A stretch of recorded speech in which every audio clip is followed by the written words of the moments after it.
There was another empty chair at the House Judiciary Committee hearings this morning because the White House directed former counsel Don McGahn to defy the committee's subpoena to testify about instances of possible obstruction.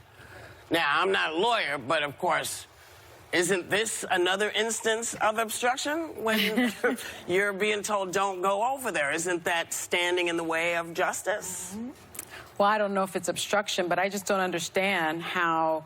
You don't know if this is obstruction? Really? In the legal sense. But what I don't understand is, you know, McGahn is now a private citizen. He doesn't work for the president. Why doesn't he do it? Any longer.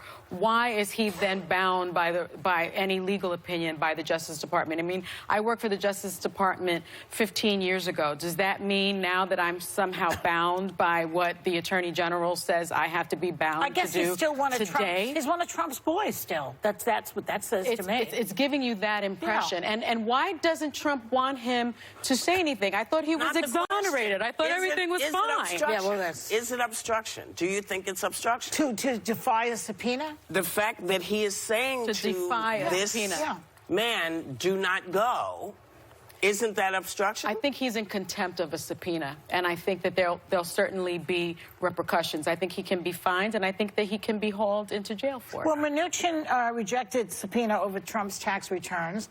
Lindsey Graham told Donald Jr., little Fritz and son, to not honor the subpoena. The White House counsel blocking McGahn from testifying, which we're just talking about. Right. You know what I was thinking? I was thinking Nixon would be so... He says, I was in the wrong period of history because he would have gotten away with everything just like this corrupt president is getting away with. This is an unbelievable corrupt president, corrupt administration, and the Republican Party is right behind him, and they all should be thrown into jail as far as I'm concerned. Well, I'm actually... Lock him up! I'm actually glad you brought up Nixon because it feels very Nixonian. I mean, if you look at Nixon's articles of impeachment, the third article really refers to Nixon's stonewalling. It refers to the fact that he refused subpoenas, that he refused to comply with subpoenas for documents, for testimony, and it's the exact same behavior that we're seeing from this administration. And I want to know, why are the Democrats not even thinking any longer about impeachment? It doesn't really make sense. Sonny, I was there. I remember some of it. Yeah. Do you remember some of it? I remember quite a bit of it. Yeah. I mean, it's not 100%, but they had people on the other side who played ball with the Democrats, eventually. Yeah. You know, in this case, you have this one guy, Amash, which I think we're going to talk about in a second. Yes. But that's it. They don't have anybody, and the Attorney General is defying the law also, and he is the law. Well, so then where do you go from there? If you're going to hold Pelosi's Say what? I think if you're going to say that all Republicans should be in jail, all of them, that you Every should one put of them. Pelosi's as well, because she's not forcing impeachment either, which is Not yet. apparently what... But if all Republicans should go to jail for not doing impeachment, then Democrats should be held to the same standard as well. Well, they should go to jail for not impeaching him? Isn't that what you want? Impeachment? No. Well, let me just finish really quick. 65% of voters say Democrats should not initiate impeachment proceedings against Trump. 58% say it's time to turn the page on the Russia investigation. I feel like I have been misled so many times before. I became convinced watching the news that the Mueller report was going to be the smoking gun that everyone was looking for, having to do something with, you know, the adoption meeting in Trump Tower with Donald Trump Jr., that there was going to be some sort of connection that would have been presented in front of us, that Trump would be hauled out in handcuffs. I'm one of those people that watched enough cable news that I actually started believing it was happening. Right now, I'm a lot more skeptical. I take this with a grain of salt. I don't know what's going on. I don't know why he's not testifying. But I do know that if you want to impeach the president, you got to do better than McGahn not showing up to testify for Congress. Well, I think they are on that road, though. They are on that road to doing it. You're clearly frustrated this morning, and you're saying to the American public that all Republicans holding office should be in jail.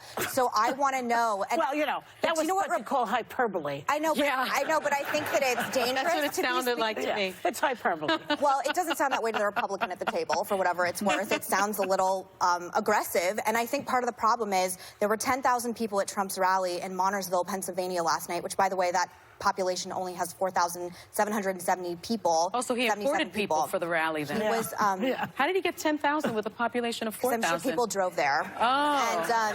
And, maybe bust them in. Imports. Fine.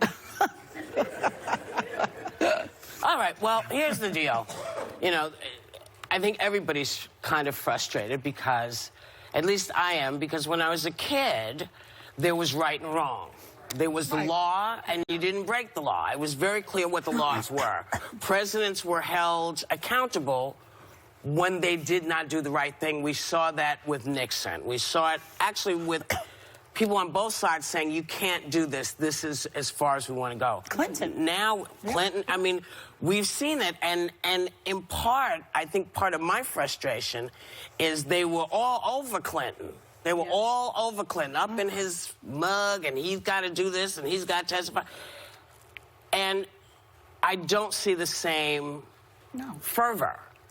I don't see the same fervor. I see it on the Democratic side, but then everybody says, well, you know, he was duly elected. But the guy's breaking the law. I'm sorry. You know, any other person, if you're not going to impeach the president, then none of those other people should have that kind of coverage. If you don't come and we subpoenaed you, if I see you rolling down the street in the car, I'm supposed to take you to jail. You're actually arrestable. So it's illegal, but I just want to know the illegal activity that you're speaking of. I'll wait till everyone's done applauding. But the illegal activity you're speaking of, is it still collusion? It seems. I think you're talking about, no, I'm not talking about somebody being subpoenaed. I'm talking about the subpoena. I'm talking about when the. I understand that. Yeah. Someone's phone's going off. Yeah.